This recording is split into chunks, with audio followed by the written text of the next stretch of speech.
Ladies and gentlemen, boys and girls, Bruna and Johnny here, and Suzette just finished the Anne Frank tour.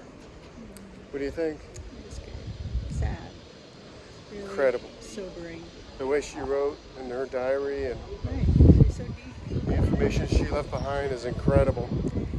And her years. Yeah, I highly recommend if you get to Amsterdam that you do the Anne Frank tour. It's sobering. It's all about the time. So much we didn't realize about. It's amazing. She is an incredible little girl.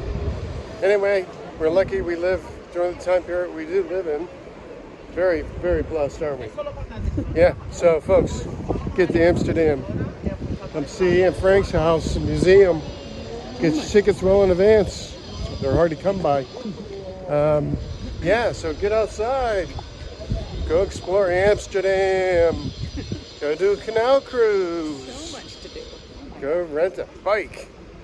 Get out there. Kill your TV sets. Enjoy it. That's it for now. Bruna and Johnny. Suzette. Live from the Anne Frank's house.